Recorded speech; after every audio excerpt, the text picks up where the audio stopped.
आइए आपको दिखाते हैं जोनसार बाबर की दीपावली। उत्तराखंड में एक महीने तक दीपावली की धूम बनी रहती है, क्योंकि उत्तराखंड की दीपावली एक दो दिन नहीं बल्कि महीने भर तक चलती है। सालों से चली आ रही ये परंपरा उत्तराखंड की दीपावली को खास बनाती है। देहरादून के जोनसार बाबर इलाके में दीपावली केवल एक दिन नहीं बल्कि पहाड़ की संस्कृति ने इसे समय और परंपरा के अनुरूप कई रंग दिए हैं। प्रदेश भर में इस दीपावली को कहीं गास बग्वाल तो कहीं मंगसीर दीपावली या बूढ़ी दीपावली के नाम से जाना जाता है। इस पर्व के पीछे गहरी लोक मान्यताएं हैं, जो सैकड़ों सालों से पहाड़ की सामाजिक और धार्मिक जीवन शैली का हिस्सा रही हैं। मंगसीर बग्वाल में लोग भैरो नामक चलती लकड़ी के गोले हवा में घुमाते हैं, जो साहस और आनंद का है। गांव-गांव में मेले लगते हैं, लोकगीत और ढोल दमाऊ की थाप पर नृत्य होते हैं। दीपावली के पर्व के रूपों में उत्तराखंड की समृद्ध लोक संस्कृति झलक दिखती है। कुमाऊं की महिलाएं जमीन पर दीवारों पर पारंपरिक बनाती हैं, जबकि भैलों से खेलना विजय दीप जलाने की परंपरा से जुड़ा है। लोकगीत और भैलो रे भैलो जैसे गीत आज भी घर घर में गूंजते हैं। इगास पर भैंस की पूजा कर उन्हें नया चारा और गुड़ भी खिलाया जाता है।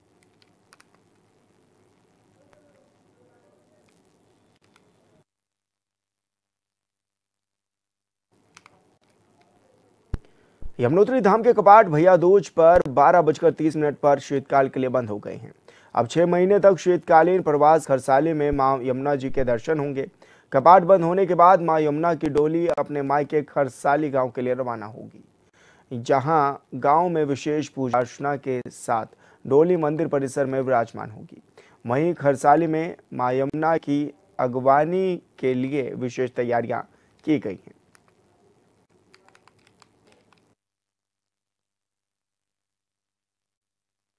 समस्त देश प्रदेश वासियों को इस पावन पर्व भैया दूज की अनंत अनंत अनंत अनंत शुभकामनाएं। भगवती मां यमुना जी सभी के सकल मनोरथ पूर्ण करे। और आज का जो पर्व है विशेषता जो हम लोग रक्षाबंधन रूप में मनाते हैं, उसी तरह से जो मां यमुना जी हैं और यमराज जी हैं, यमराज जी मां यमुना जी को स्पेशल मिलने के लिए, अपनी बहन को मिलने के लिए यमुनोत्री धाम में पधारते हैं। और जो इस तिथि को यमुनोत्री धाम में आता है, जो बहन अपने यमुनोत्री स्नान यमुना स्नान करती हैं, उनको यम यात्रा नहीं झेलनी पड़ती है। और साथ ही यह भाई दूज का जो पर्व है, यह विशेषता अनेक पुराणों में इसका वर्णन है।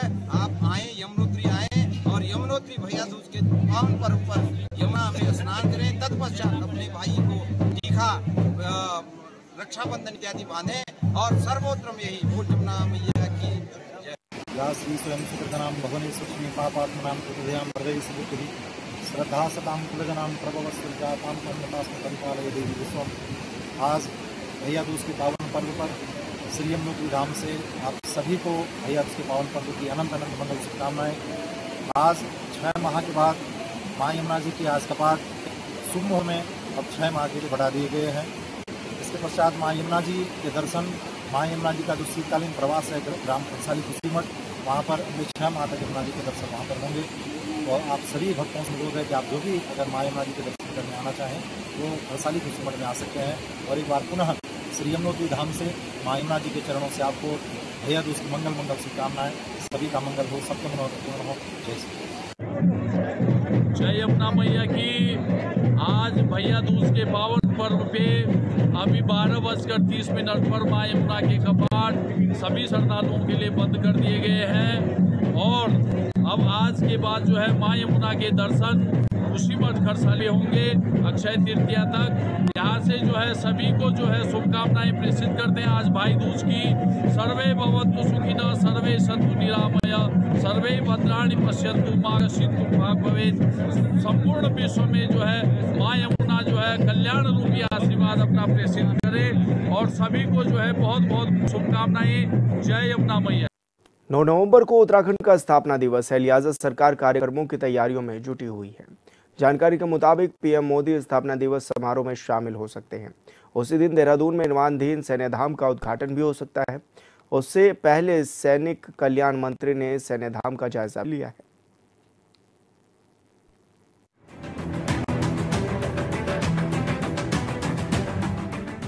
उत्तराखंड के सैनिक कल्याण मंत्री गणेश जोशी ने देहरादून के गुनियाल गांव स्थित निर्माणाधीन सैन्य धाम पहुंचकर निर्माण कार्य की प्रगति का निरीक्षण किया।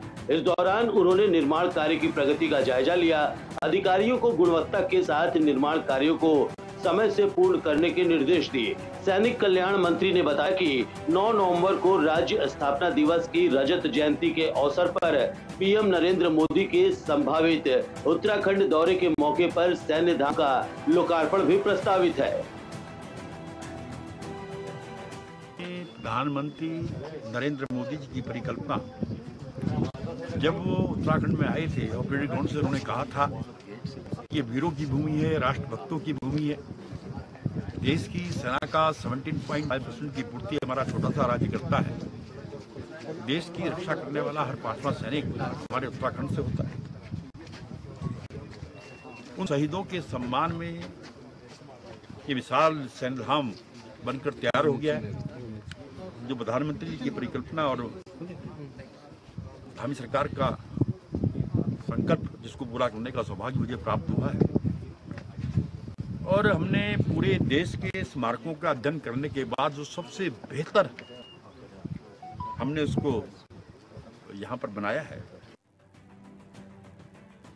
कैबिनेट मंत्री ने बताया कि सैनिकों के सम्मान में विशाल सैन्य धाम जल्द बनकर तैयार होगा। यह सैन्य धाम प्रधानमंत्री नरेंद्र मोदी की परिकल्पना और धामी सरकार के संकल्प का परिणाम है, जिसे पूरा करने का सौभाग्य उन्हें मिला है। देश भर में विभिन्न सरकारों का अध्ययन करने के बाद सैन्य धाम को सबसे बेहतर बनाया है। उन्होंने बताया कि भारत की सेना में 2 सैनिकों की पूजा होती है, जिनमें बाबा हरभजन सिंह और बाबा जसवंत सिंह हैं। और धाम का मतलब एक पवित्र स्थान से होता है। भारत की सेना में 2 सैनिकों की पूजा होती है, बाबा हर। लोकार्पण के बाद जिस प्रकार लोग 4 धाम के दर्शन करने जाते हैं, वैसे ही लोग हमारे वीर सपूतों को श्रद्धांजलि देने और उनकी गाथा जानने के लिए सैन्य धाम को देखने जरूर आएंगे। निरीक्षण के दौरान मंत्री गणेश जोशी ने नक्षत्र वाटिका की स्थापना सहित अन्य निर्माण कार्यों को प्राथमिकता पर करने के निर्देश दिए। देहरादून से योगेश आर्य की रिपोर्ट,